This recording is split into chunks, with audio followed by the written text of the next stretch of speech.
তো বন্ধুরা, তোমাদের সঙ্গে কাছে আবার চলে এসেছি একটা রেসিপি নিয়ে। এখানে রাইস ডাল নিয়েছি, আর এখানে সয়াবিন নিয়েছি, পনির নিয়ে নিয়েছি। তা আজকে সয়াবিন পনির দিয়ে রাইস হবে। তা চলো, এদিকে জল বসিয়ে দিয়েছি গরম, চালটা ধুয়ে নেব। তো চালটা দিয়ে দিলাম, নুন দিয়ে দিলাম,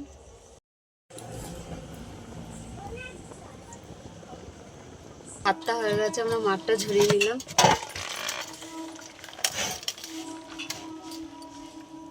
নিয়ে নিয়েছি, এখানে পনিরটা আমি কেটে নেব। পনিরটা কাটা হয়ে গেছে, জল ভিজিয়ে দেবো।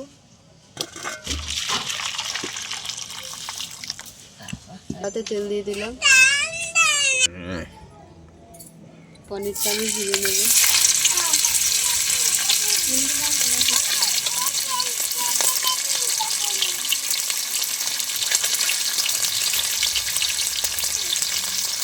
পনিরটা আমাদের ভাজা হয়ে গেছে, তুলে শুকনো লঙ্কা দিয়ে দিলাম, দারচিনি দিয়ে দিলাম, এলাচ দিয়ে দিলাম, গোটা জিরে দিয়ে দিলাম, তেজপাতা দিয়ে দিলাম, সয়াবিনটা দিয়ে দিলাম।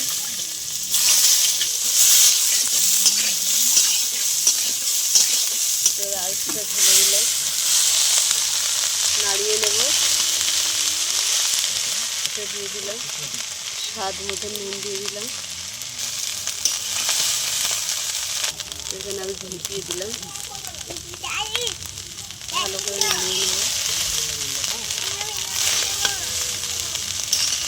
কাঁচা লঙ্কা দিয়ে দিলাম, হয়ে গেছে, নামিয়ে নিলাম। আমাদের রাইসটা হয়ে গেছে, রাইসের সঙ্গে আমাদের চিকেন কষা আছে। তা এসছে, তা তোমাদের কেমন লাগলো বলো। ভালো লাগলে লাইক করে দেবে, শেয়ার করে দেবে, কমেন্ট করে দেবে, ফেসবুকে ফলো করে দেবে, আর ইউটিউবে সাবস্ক্রাইব করে আমাদের পাশে থাকবে। আজকের এই পর্যন্ত, টাটা।